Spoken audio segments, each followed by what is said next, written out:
while we play, or We are live right now, actually. all right, nice. Let me see. Hold on, Gary. I think we're live. Yes, we're live right now. Remove this one. Okay, a couple quick things that StreamYard wants to ask me to just kick things off. All right, so we are live. So welcome everybody. This is the In the Black briefing. This is a weekly live stream that I'll be hosting. Typically about 30 minutes or so. We're going to try to do it relatively quick. We want to go over some quick highlights from the past week. What we're working on for next week.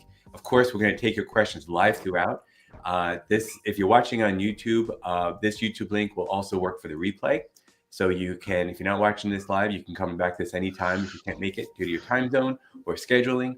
We're going to put these up on our calendar. We have a link for that. I'll put it in the chat.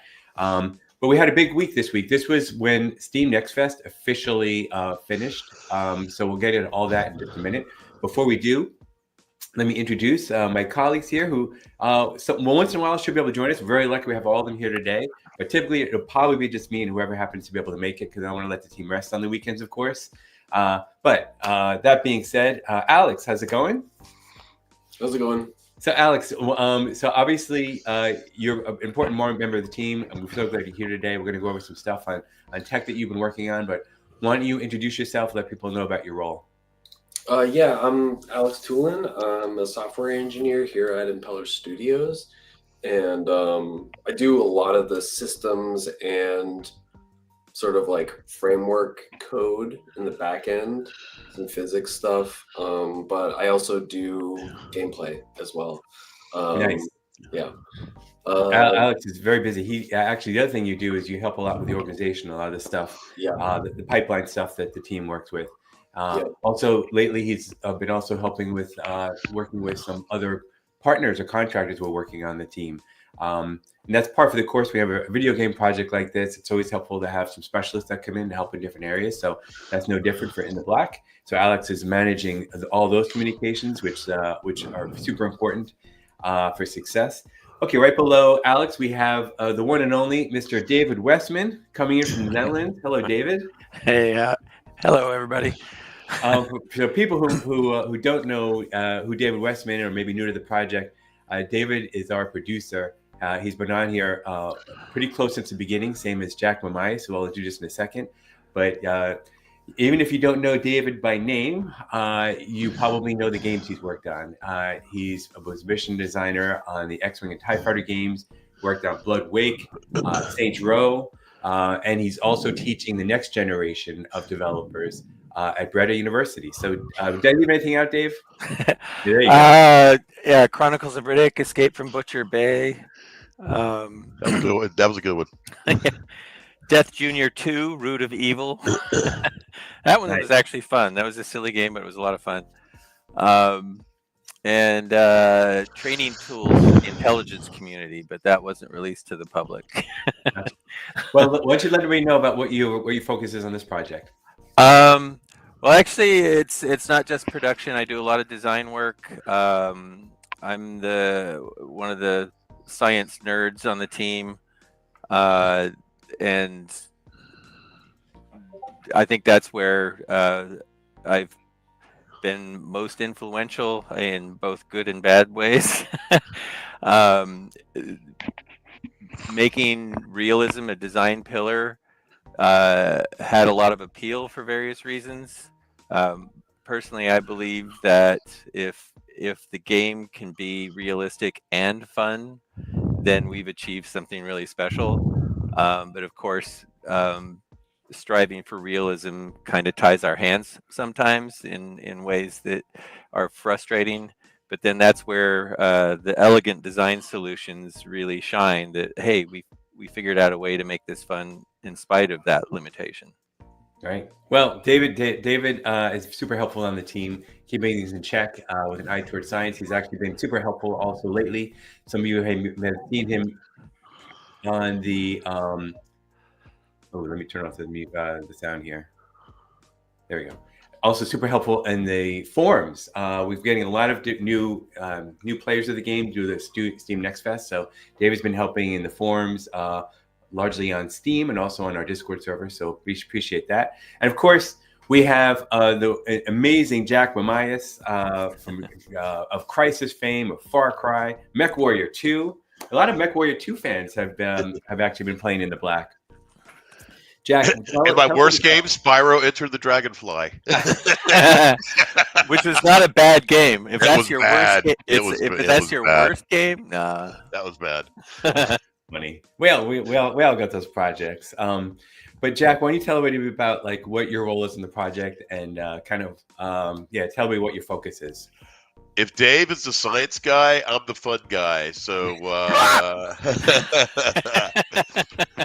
I care about gameplay. I care about user experience. I care about the fantasy and the aesthetic of the game.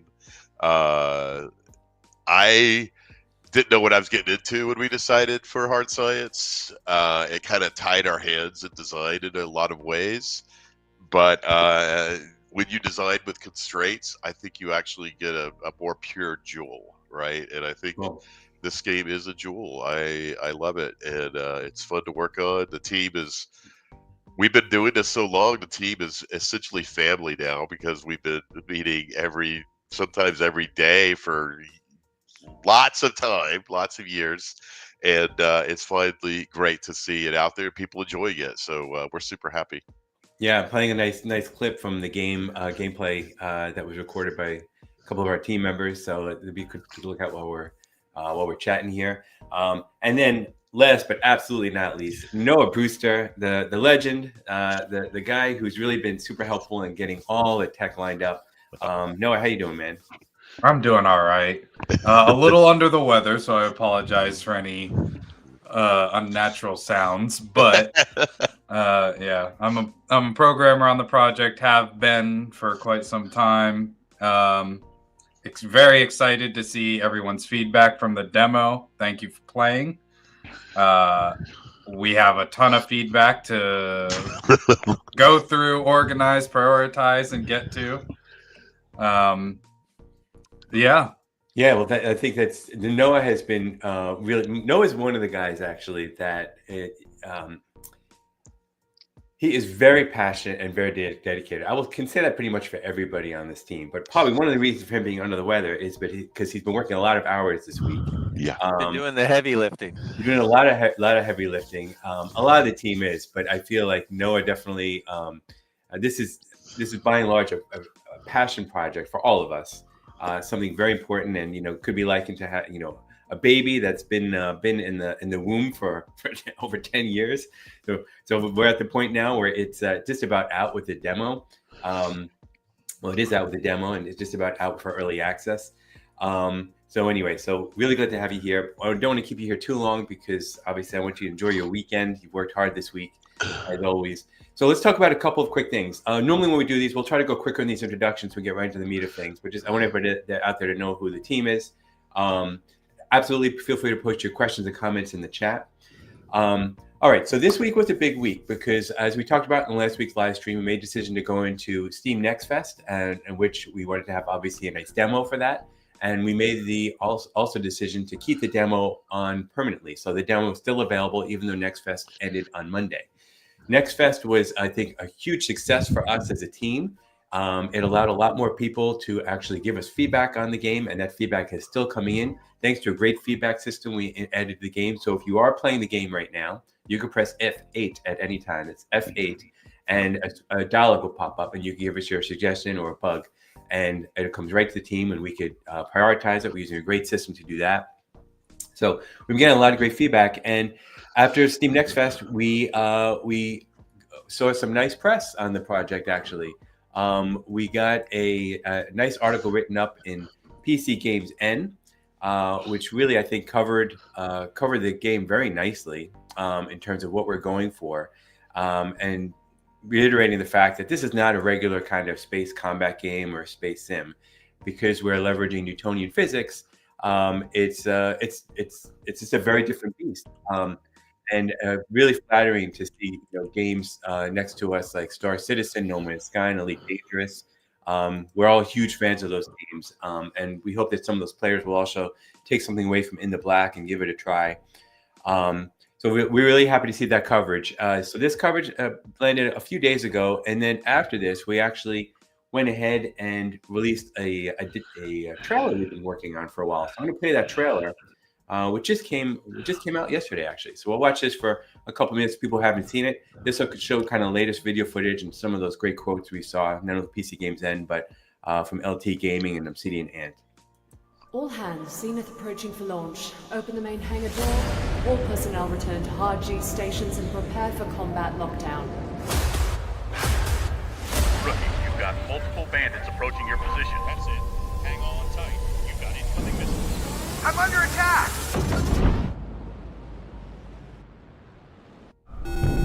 I'm hit! We're counting on you to clear a path for us to safely reach the station. We've scrambled response, but they won't be in effective range for 32 seconds. All Alpha level personnel report to engineering.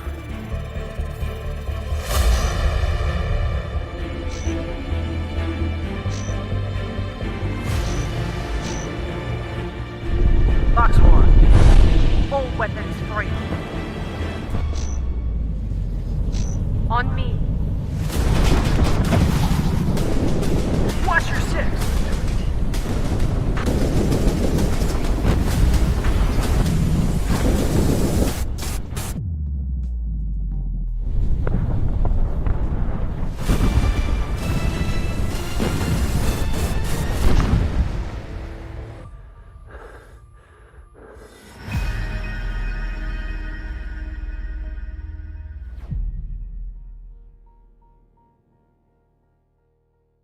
Amazing, huge thanks to Nathan for putting that trailer together with several members of the team over the last several months. We followed up that trailer with a nice press release, kind of announcing that the trailer is available and thanking all the players for joining from Steam Next Fest. Steam Next Fest was very impactful, not only for the feedback we got, but we saw a major doubling of our wish list actually, which is super helpful for an indie game like this in terms of getting visibility on Steam. So I want to thank everybody who's been playing the demo and wishlisting the game. Like we said here, we're trying to be as transparent as possible with everything. Let me see if I can make this a little bit bigger. Try and make this as transparent as possible by communicating not only these live streams, but also in any kind of announcements or updates we put on Steam about the kind of feedback we're getting. And by and large, the biggest feedback was tutorial and onboarding improvements. Some feature requests there, obviously, which is always great to see. Control reliability and input device support, including joystick and HOTAS, accounted for about 6%. So obviously, joystick and HOTAS support is super important. We obviously want to nail the main controls first. Like most people are playing on mouse and keyboard, and we want to make sure all the bindings and setups get saved and all that kind of stuff. So we've actually already done a few patches since we launched the demo, and we'll continue to patch the demo based on feedback we're getting. And in the press release, which is also on our Steam page, you can see a listing of patch highlights. I think, Jack, your microphone or somebody's microphone is too close to their mouth. That sounds like we're veering into an ASMR live stream. Yeah, I think I was muted. It could have been Dave. Someone's got their mic close to their mouth. Anyway, so we went over the latest patch highlights. Again, this is on our Steam page also. We'll talk about some of these things in a minute. But the bottom line I want to kind of reinforce here is that we're doing our best to be as transparent and communicative with the public as possible, all the feedback coming and what we're working on next, which is the reason for kind of bringing the team together now. Okay, so I want to spend a few minutes going over a few different things, kind of talking about what we did this week and what we're going to be working on next.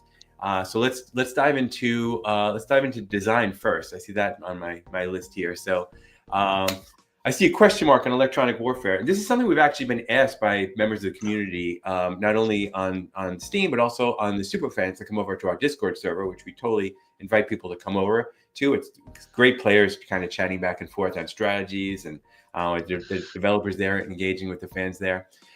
We've seen electronic warfare come up. So I guess, so who wants to take this one? It's probably a net. So this happens today, obviously. The military today is using electronic warfare. Many different countries are leveraging it. So it only makes sense that we'd have it in the black. Is that correct? I can start because it was already in there and we took it out. Some things we have in there is You have to have line of sight in our game to be able to tag somebody, but we had it so if your friend could see them, you could see them, and you would get information about them. We want to put EMPs in the game, so if you hit somebody with an EMP, their power goes out. They have to steer the ship manually. We also want some jamming in there, and what else we got going on? I think Go ahead, Noah. I think Alex could give us a brief teaser on the Cynet system if you wanted to. Yeah, a short one. So Cynet is basically a system that is like a mesh network between all of your ships, and the hope is that it introduces the necessity for players to really think about their positioning in the map and in coordination with their allies, and try to like defeat their enemies, obviously. But I think that's a critical part of FPSs. Like, top two game mechanics in FPSs are shooting, but I think the positioning is incredibly important. And in open space, that's sort of difficult because you can see in the video where just kind of like there's no environment to really limit players' movements. We do have momentum as a component, but I think that electronic warfare is really going to round it out and make it so that you really have to think about, okay, how far or close do I have to be from my teammates? Do I want to get, do I have to worry about getting stuck on the other side of the group of enemies with all of my allies, behind them? And I think we will get that with the jamming component. So if there's, your group of allied ships and then a bunch of enemy ships and then you're going to be essentially disconnected from your network, so possibly inhibiting like target resolution. So that will definitely affect snipers. So snipers can't just sit way out on the edge of the map and like pick people off. If their target resolution is low, they'll have to actually coordinate with their teammate, maybe pair up with a Rus or another Shrike to be more effective. Yeah. And in summary, like Jack had just mentioned that we had turned some of that off. This is the first step to bringing some of the comms network data sharing gameplay back. And it's also part of my personal campaign to convert the Shrike into its actual determined scout role. Yeah, the I-Star role. Yeah. So yeah, I thought that was relevant to what you guys were talking about, and no, very cool. That totally. Yeah, definitely had a lot of questions asking about. Hey, why is a ship in space have wings? And they're not wings. They're not wings. They're sensors. Which I guess what it is, people don't realize that you can open and close them, right? Turn them on and off. Yeah. And this will doing that with this in progress or system that's being designed for present day in the black will have much more of an effect on gameplay. Yeah, man, this Pegasus is getting clobbered here. There's the contemporary military concept is cooperative engagement capability, and it's where you have a network of platforms, sensors, and weapons that are communicating with each other to create a very precise and detailed picture of the battle space. And so to the extent that you're connected with all your friendlies, then you're going to be more effective. To the extent that you're getting jammed or some of your systems have been damaged or others have been damaged, then your capabilities are diminished by that. The sensors are also really radiators too, aren't they? They're radiators. The sensor panels on the Shrike are also radiators. Yes.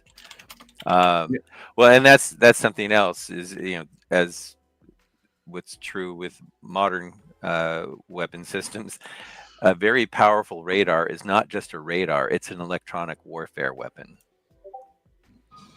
That's coming from our Discord guru. It also makes it look cooler too. Yeah. Actually, Frosty Donuts is a great help. So thanks for watching, Frosty.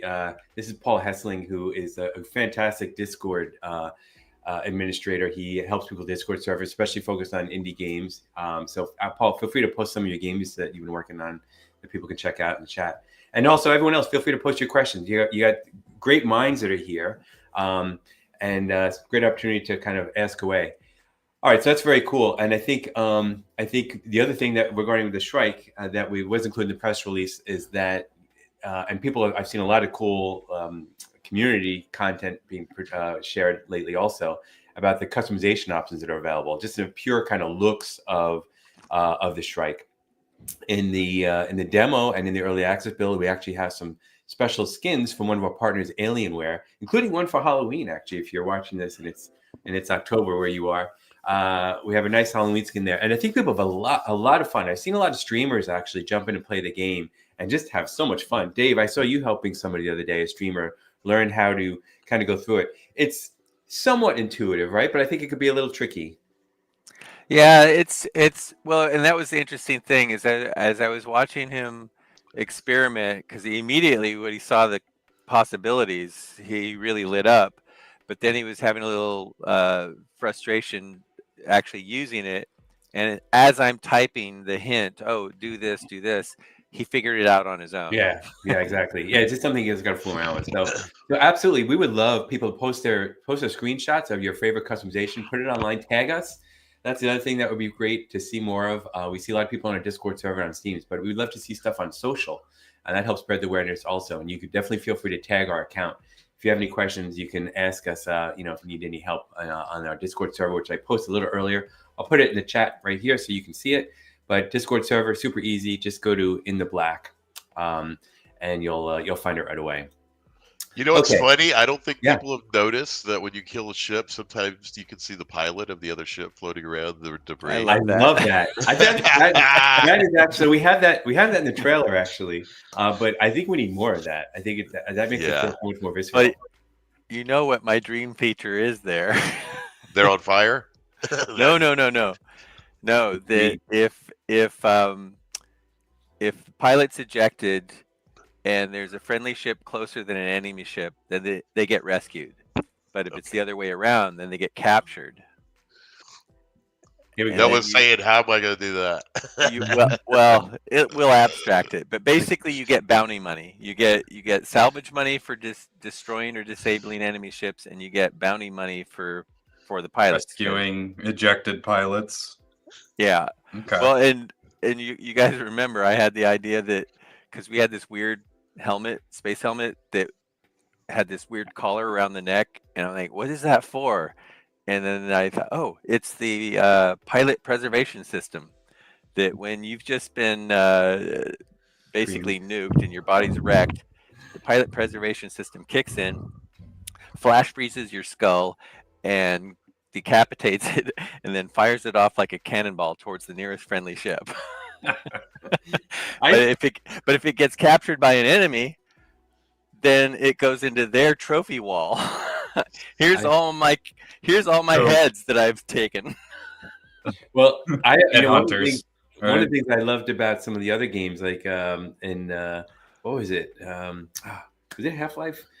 The multiplayer where you can actually take players hostage, right? And then you could kind of rescue them. That could be a cool component also. But this is really cool stuff. But we should talk about what we actually did this week, because I know the tech team is super busy, and I'm sure we want to also get to what's coming up next in the more near term than decapitated pilot regeneration. That's on the wish list. It's way down on the priority. Listen, I love the idea. All right, so Alex and Noah, you guys have been very busy on this last sprint. So you want to bring up to speed about some of the things that you worked on this past week. Now, some of the people may not, obviously, you're not going to see some of the things we're talking about yet, right? Because they're in the build that's in development that we'll be pushing in a patch soon. But I think it would be great to let the players know kind of what we're working on, to give them something to look forward to. Also, if they have any feedback on that kind of stuff, good to hear about too. So what do you want to share? So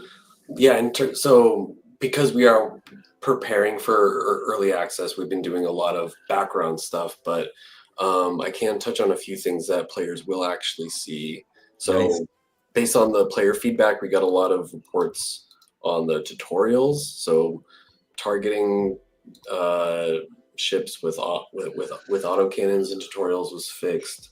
Nice. Yeah, adjusting the free look, and then also I think there was a crash, something to do with the missiles. I forget if that was fixed or not, but yeah, in the feedback system, it now saves your settings. So if you entered your name or your email or like the hardware info and any of that kind of stuff, the little checkbox in the bottom left, that will be saved. And then also we added Discord rich presence so your friends can see what mission you're in, if you're playing solo or co-op, and your squad size. We also added a checkbox to the feedback system to link your Discord. And that is so that we can get back to you guys more quickly. Basically, it just puts your anonymous ID in with the report. So we get a link in the back end that we can just click on, and it opens up your profile, and we can message you. What else? Yeah, lots of just quality of life improvements, adding like, are you sure you want to travel back to the hangar? That kind of thing. Like, it warns you if you're a client now. So it says like, hey, you're going to abandon your squad if you leave, because it's the host that has to travel everyone to the hangar. Yeah.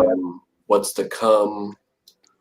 Yeah, we're pushing for native gamepad support. We also did notice that the active target zoom pitch and yaw sensitivity doesn't work. So when you're zoomed in on a targeted ship, it's supposed to reduce your mouse sensitivity, which does work, but for gamepads, it doesn't. And that's kind of the reason why I wanted to make that feature.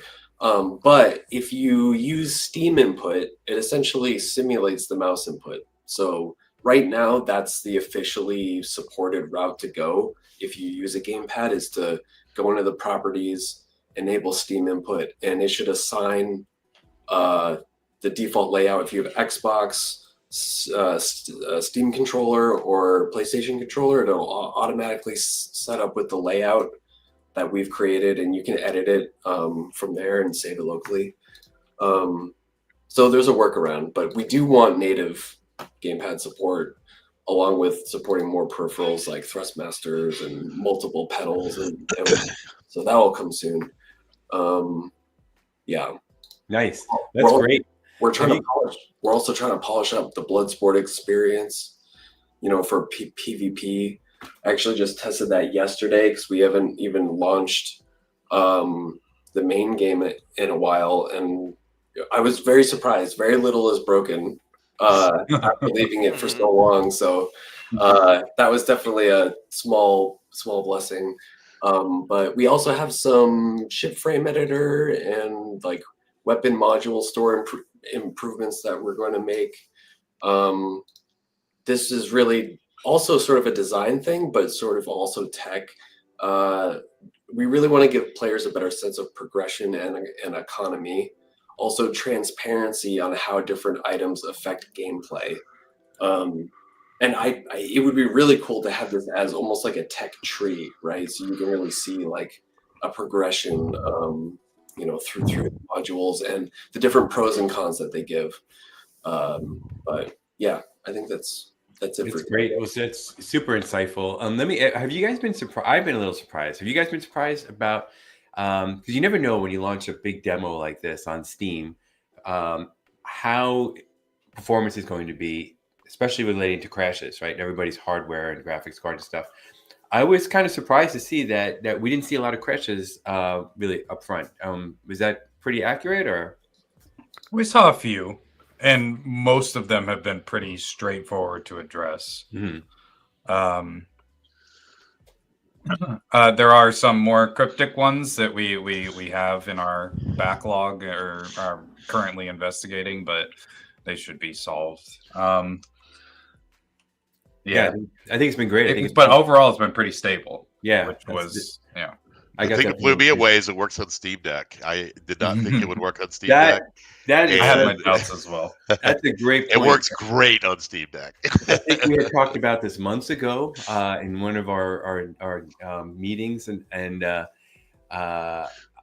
I thought it would be great to investigate. And I think Noah, Leo included, like, dude, there's no way.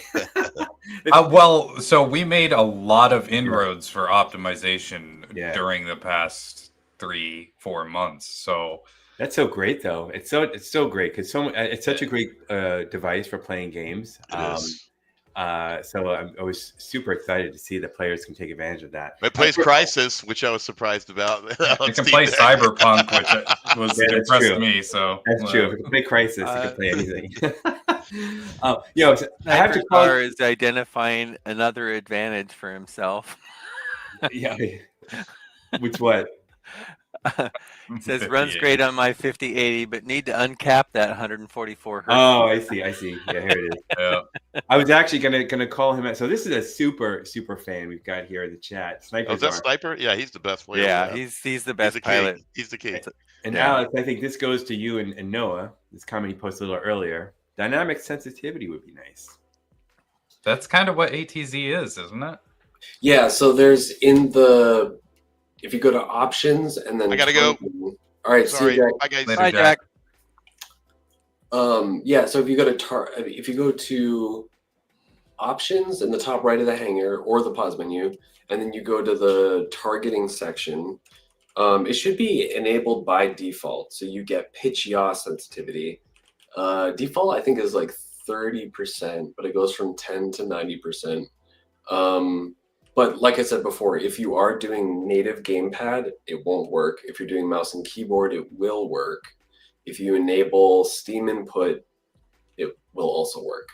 Nice. That's great. So, yeah. I appreciate everybody playing giving their feedback on this stuff. It's been super helpful to help us prioritize by seeing the number of people who are asking about some things. And on that note, I know we have some VR fans out there. This game would be perfect for VR. I love VR experiences.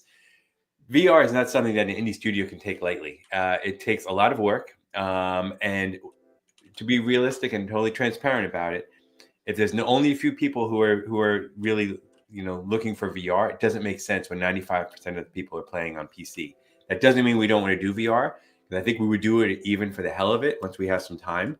But in terms of priority, we want to make sure the PC experience is super solid for everybody. And if we see there's a great player base from early access, then that gives us some additional resources to help put people on specifically focused on VR. So we absolutely love VR. This is a perfect experience for VR. I actually can't imagine a better experience for VR than In the Black, to be honest. The cockpit experience, I think, would be phenomenal. We have had it working in the past, but not to a state that's good for players. So I would say that So we'll keep you guys updated. And girls, fans, I know are really expecting us to do something with VR. People who are hardcore VR fans, so we'll keep you guys updated. We had a good question earlier actually that came in just regarding any plans for atmospheric flight combat, and I think. Not so much atmospheric. Dave, we've been talking more about like some of the moons that have some more gravity, right? Yeah. Yeah, I was just typing a response to somebody's comment about the Hyperion that looks like it was built for atmosphere because it has a planform hull shape. And the backstory on that is that, well, it's a very old design. It goes back 100 years in our universe. And it was originally designed as essentially a patrol and strike craft for lunar missions, not just our moon, but any moon. And so that shape afforded the right or the optimal positioning of sensors and weapons for striking the surface of whatever you were flying over. Since we do have Titan in particular as the largest moon at Saturn, and it does have a thick atmosphere, we would really love to start staging missions within the atmosphere. One of the earliest concepts that I had proposed for a mission was essentially a capital ship that's been disabled and is going to burn up in atmosphere. But there's something very valuable aboard, and competing mercenary groups are trying to get at it before it burns up. So there's all kinds of scenarios that we could create that that the environment then becomes a major factor in the gameplay. Yeah. And then also with armor, if it's slant, just going back to the shape and it looking aerodynamic, if armor is angled, the effective thickness is increased as well. And then even with the Shrike, like it's the nose being like kind of like a cone. It ricochets Yeah, all the time. It's good. Yeah, it's kind of hard, honestly, if a Shrike is facing right at you to hit it.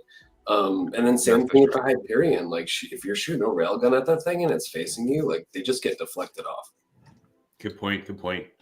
All right. So that was super helpful. So I'm glad great question, by the way. And thanks for going over all the tech and what's coming up next. Anything else you need to call out on tech, Alex or Noah, in terms of next? The input system is on the way. That's multi-peripheral device support. Huge. That's a big one. Yeah. That is a big one. I've been spending a lot of time in the front end, making that easier to use and improving the experience there. And yeah, so that I can't give a definitive date and when that'll be ready, but it's not too far from now. So if you have HOTAS setups and they're not currently working properly, that should be resolved in the not too distant. And what perfect timing. Look, and this is amazing. So thanks for watching the Jade Vampire. And thank you for backing the project way back when. The Kickstarter many years ago, actually. So really cool to see some of those original backers. So the Kickstarter fans got a version of the game that we promised during Kickstarter, and we decided to really just expand that scope for a more public release, which is what this is. And very glad that you came across the stream on Twitch, because we can answer this question. The demo is now live, so you can go to the In the Black's Steam page, and you will see a free demo. That demo is going to stay online, and it's a really good representative experience for how to get used to the Newtonian physics. Some single player and co-op missions there. And then our early access is imminent. I don't know if we said this out loud earlier, but as we noted in the trailer, especially in the description of the trailer, our plan right now is to launch early access as quickly as possible, meaning we just want to address the main optimizations and fixes that have been coming in since the demo. And we're looking at probably end of this year, early next year. So we're not talking about many, many months from now. We're talking about, as I said, as quick as possible. But the demo is there for you to fool around with and kind of get your wings and hang out in our Discord and chat with other players and maybe do some co-op together. But yes, there is HOTAS support. We are working very closely. Well, actually, we just had a nice email exchange yesterday with Thrustmaster folks. Dave is nodding his head because he's on that thread.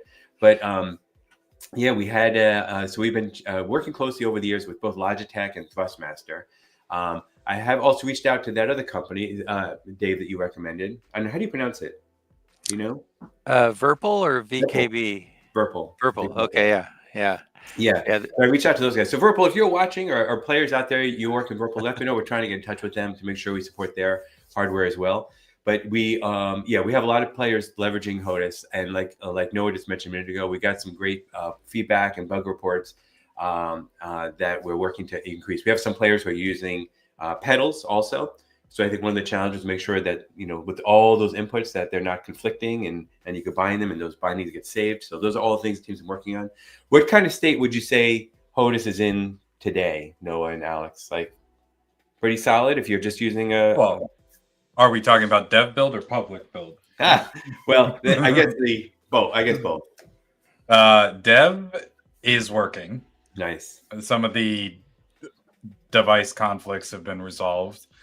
Like I said, I'm focused on polishing off the front end experience, and we've got some other back end things to put a bow on to make sure that profile saving and loading is reliable and the biggest frustration is spending an hour setting up your controls and having everything wiped. So that's something we're focusing on, making sure it doesn't happen.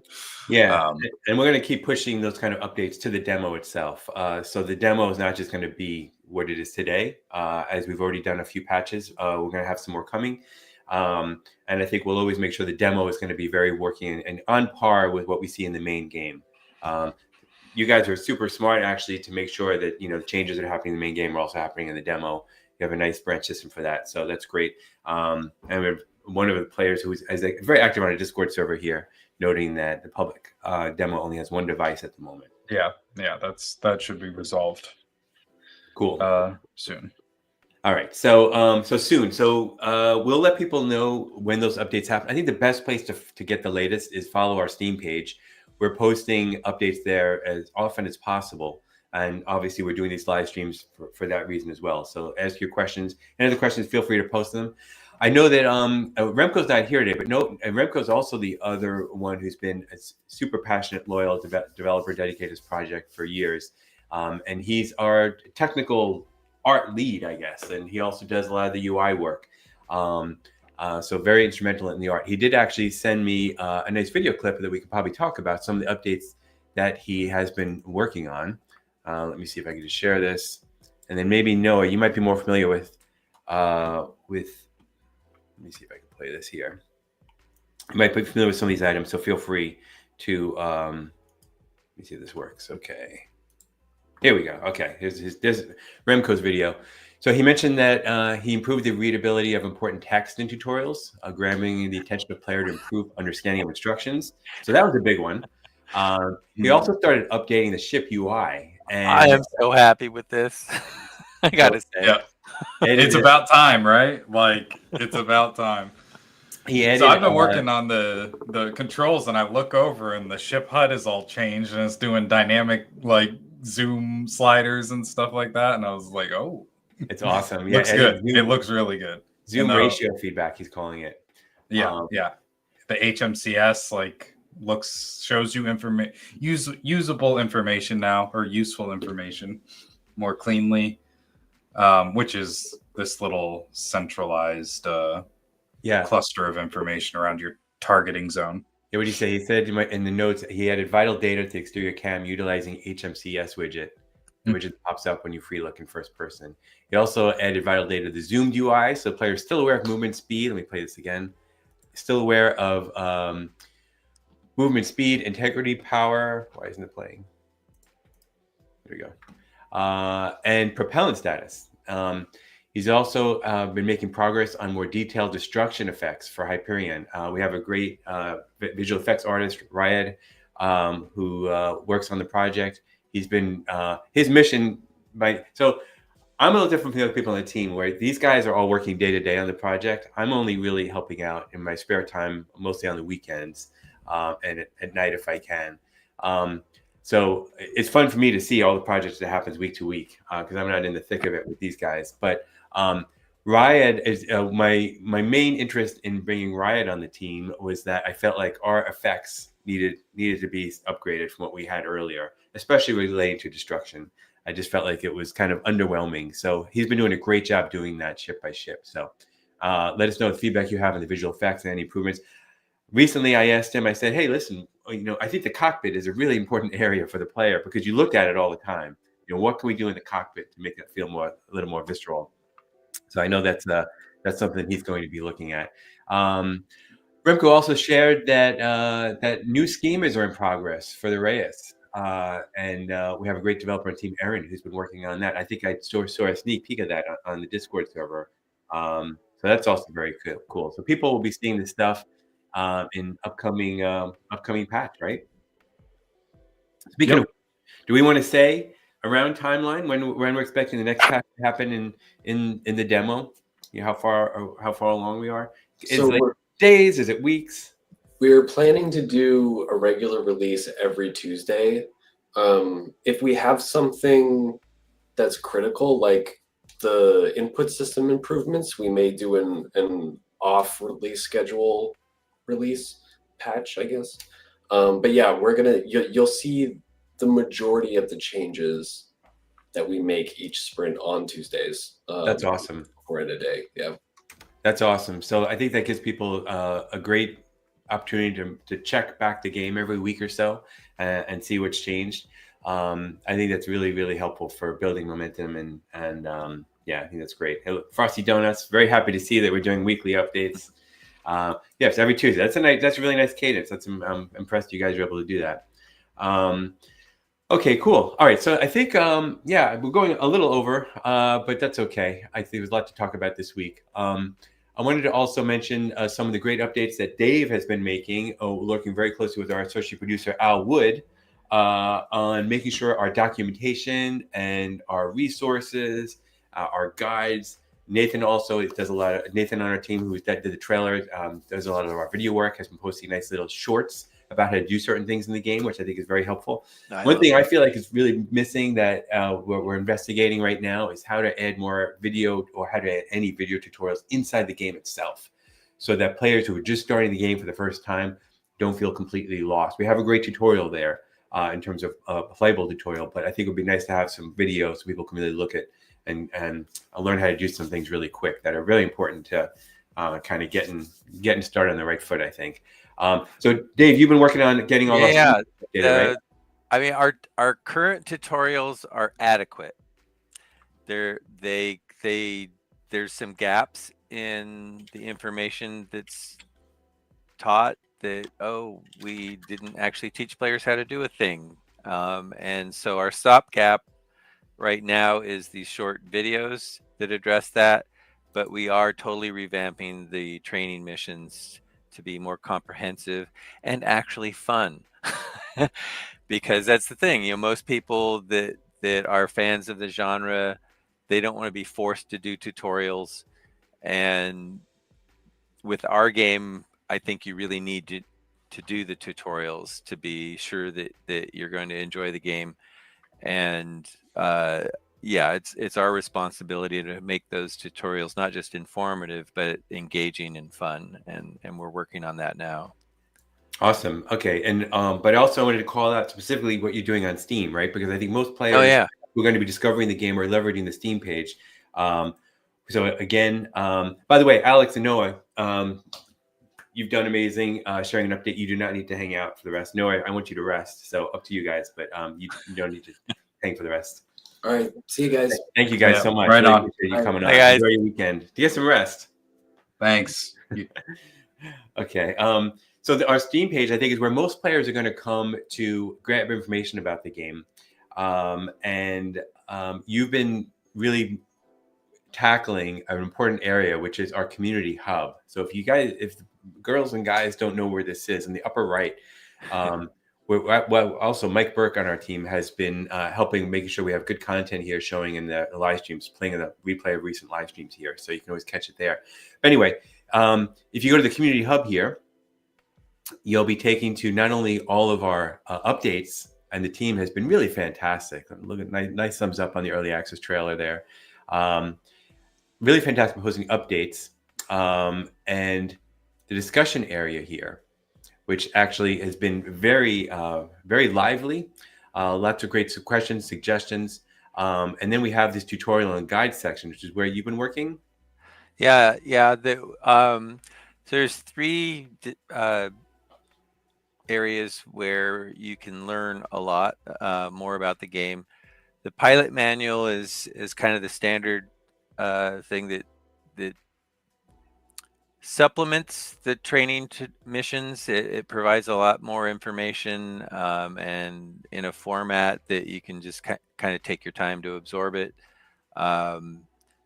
It's also a work in progress. There's more content coming. There's our frequently asked questions, which the caveat there is most of the content there goes back several years. I'm in the process now of updating all of that and expanding it. Similarly, the known issues list, and this is where a lot of the feedback that we've been getting from players recently, especially on the demo, I've been trying to address that as best I can, keep the known issues list updated.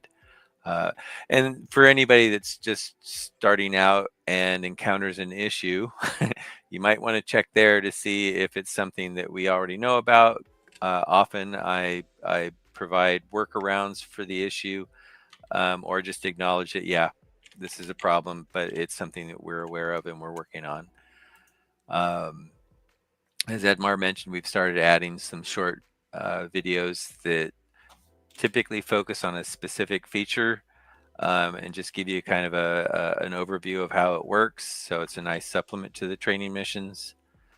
I think, yeah, that's most of what I've been working on there, and It's just great. Oh, you know, just the main thing. responding to comments. Yeah, if you've posted a comment in a discussion, if you've opened up a topic, or in the support area, Jack, Edmar, Al, and myself, it's it's nice because we're all basically part-time, and I'm in a different time zone, so it enables us to kind of do shift work and be a lot more responsive, so that hopefully any issues that people are concerned about, we can address the same day. That's kind of our goal. Yeah. So the pilot manual I want to go over really quick. So this is something that you've built over the years. It's pretty comprehensive, but I think is a super helpful resource for anyone starting the game, especially for those people who really want to get good, right? Because this covers a lot of really the details about how In the Black gameplay works, and how to really maximize your performance as a pilot. So you've been actually converting, as you mentioned earlier, you've been converting the manual so it's very accessible from our Steam page, because it's been living as a Google Doc, and you've been converting it. Yeah, it used to be a presentation in Yeah. Google, and we saved it as a PDF file and provided a link to that. And then recently I've been updating it and optimizing it as something that appears on Steam, and so it's I think a more accessible and nicer way to interact with it. Yeah, I mean, look at all the stuff that's here. This is just for the demo, right? This one. Yeah, and that's actually, I've updated that. I've combined a lot of things, so it's not so intimidating of a list. I'm showing the Google Doc, which is a little older, just people have context, okay. the kind of contents they can expect. But yeah, I would definitely leverage a Steam page. If you go right to the Steam page of In the Black, you'll see the manual on the right side, I think, and then also in the community area as well. That's the table of contents on Steam. Yeah. So okay. Cool. Yeah. It's great. So as you can see, I put the link in the chat. It's very easy. This will bring you to the old Google Doc one, but the best place I think is to go is the Steam page. Go to the In the Black store on Steam, and you can access from the manual button. Really cool. Well, thank you for all that work. I think that documentation is super helpful to have for people. And a game like this, I think, really requires it. So thanks for doing that. I think the other thing we should probably mention is we've been getting questions about lore. Oh yeah, that's a great. What's our narrative? What's this world look like? And we actually do have quite a lot of content to share, and so I'll be releasing that in little chunks. Well, let's give people a little sneak peek. So I think this is great context, because this is a video that Nathan put together. So we have a lot of corporations that are in the game, right? And the background story, we talked about this last week, so I won't go spend a lot of time. But basically, if you look at the corporations that we have in the world today and how influential they are in different parts of government and public life and everything, we imagine that in the future that you'll have similar situation in space, where you have corporations who are just dominating in different areas, one or the other, whether it's research or combat, mining, all that kind of stuff. So it'll be a big part of life in space. And In the Black is the part of that story that has to deal with corporations that maybe over certain resources or territories, there's not established, owners or or legal authorities in those areas. So companies are fighting over access to that space. And I think some of those companies will have different personalities, and pilots may be more interested in working for one company versus the other. The whole point of the game was actually to accept contracts that are available by these companies to actually do some of their work, whether it's reconnaissance, or whether it's more attacking, invading. So the player has some of that stuff, and I think the idea was that in the future we will be able to incorporate more of the backstory here with how the player's experience is evolving and the game's evolving. In other words, I think it would be amazing to actually take some of the data that we're seeing in all the games every day, and all the different contracts and all the different companies and taking all that data from a holistic perspective and say, wow, it looks like most of the contracts for this company are going really well. Most of them are not going really well. And the other one are not going well. So we can kind of take that into a story that might input a next update of the game. Like maybe a company, because of that, has additional extra resources, or another company has to be a little more covert, or based on how things are going. And I think that'd be a nice way to kind of incorporate story into largely a multiplayer game, even though we're going to do single player content, of course. And obviously single player will require some nice story. But Dave, you've had a big passion for the story part of this, I think, since the beginning. Yeah. As well as, we all have a great friend, Russell DeMaria, who has worked with us in the past, and hopefully will be able to help out in the future. So what do you want to share now about kind of what we kind of talked about in the Kickstarter and what we want to do?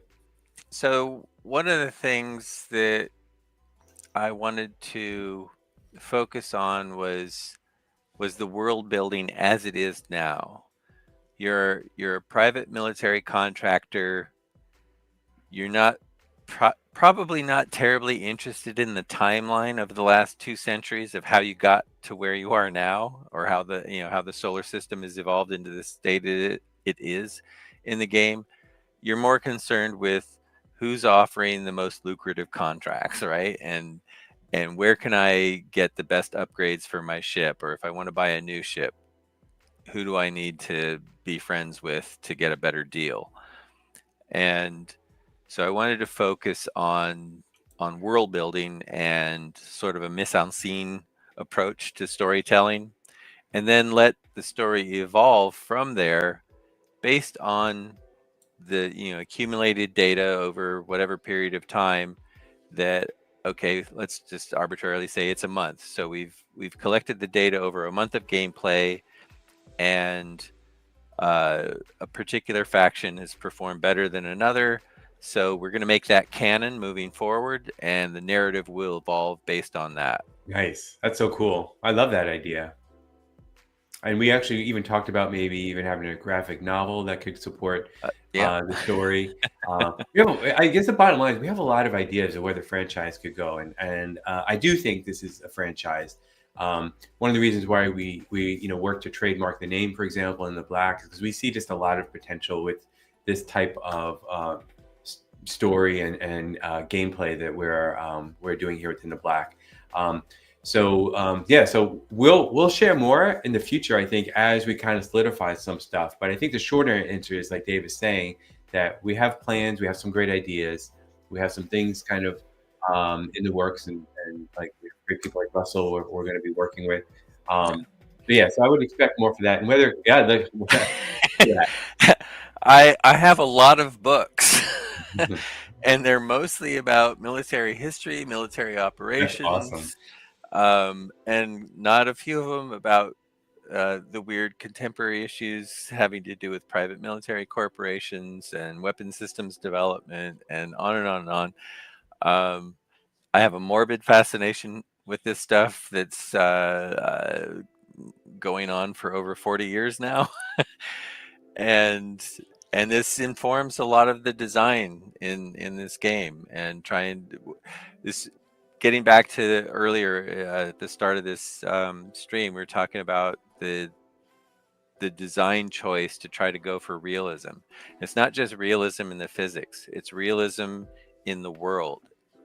When you look around and you're asking yourself, well, why is that there? Why am I doing a mission to execute this particular objective? That we actually have an answer that makes sense. So it makes it even more immersive that this is a real, believable portrayal of the future. Yeah. I love it. I think it's so awesome. I think it's definitely, Dave, we could talk for hours about this because one of the reasons that I was interested in starting the studio way back when is my favorite experiences growing up with gaming have to do with games like X-Wing and Wing Commander. I just loved being part of what I felt was a really cool story in each of those games, and feeling like you were an important part of that story. And to me, at the time, I had my gaming set up in the basement of our house, and I would turn off all the lights. It would be so dark, and I would just be so immersed in these space games. And that's one of the reasons why this studio and project was really born, because at the time there really weren't any. And I'm glad to see now that there are, because it's so much nice variety and choice now, and so many really well-produced games.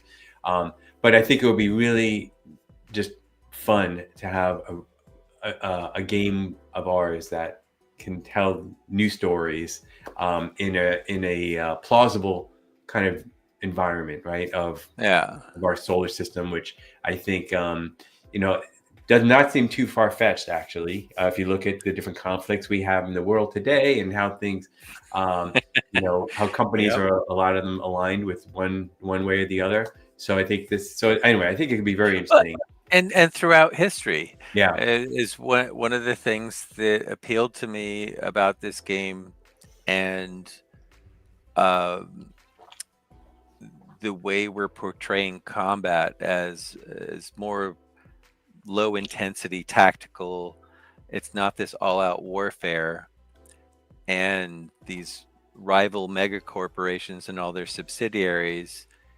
And one of the things that inspired me was basically 17th, 18th century age of sail warfare, where it wasn't necessarily about sinking the enemy ship.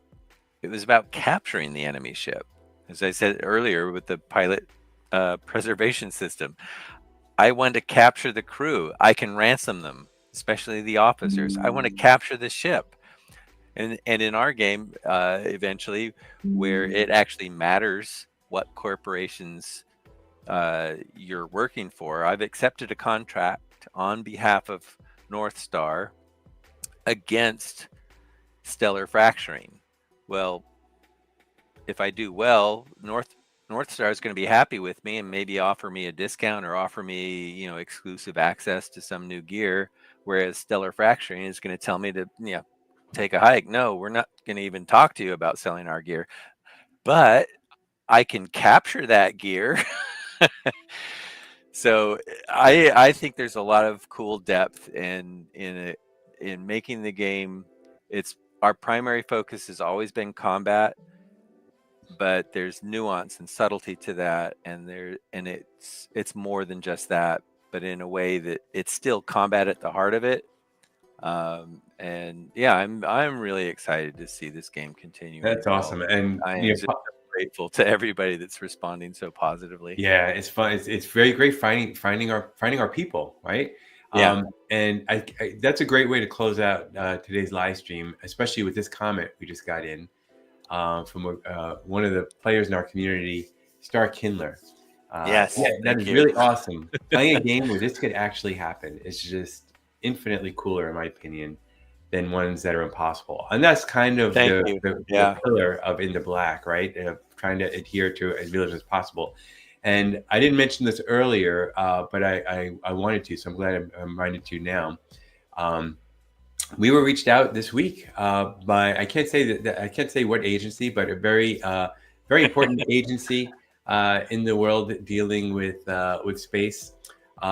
With one of the project managers there just approached us, and I actually have touched base with them a few times in the past because they reached out originally, I think around our Kickstarter, but they followed up and like, oh my gosh, like I would love to hang out with your team and talk, and we actually have been talking, right, Dave? You've been exchanging some great information back and forth, and it really goes around the adherence to realism.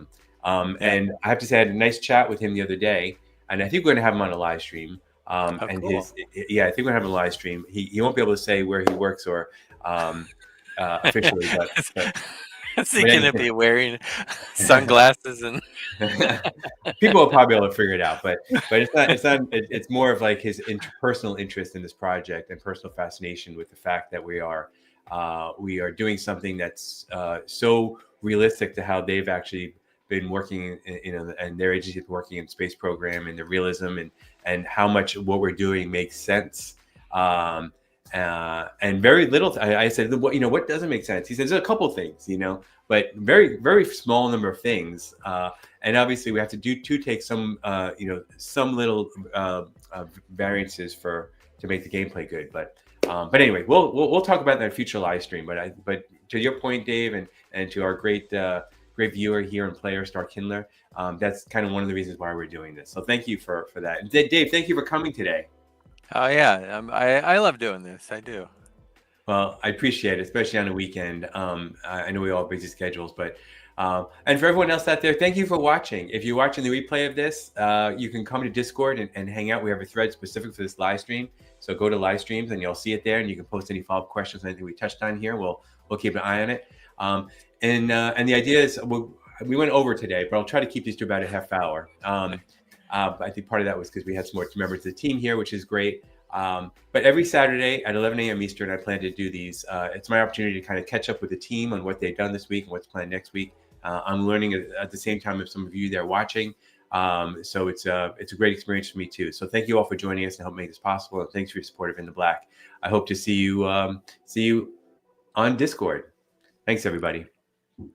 Thank you, everybody. And Edmar, too much is better than not enough. Yes, that's true. That's true. Thanks, everybody.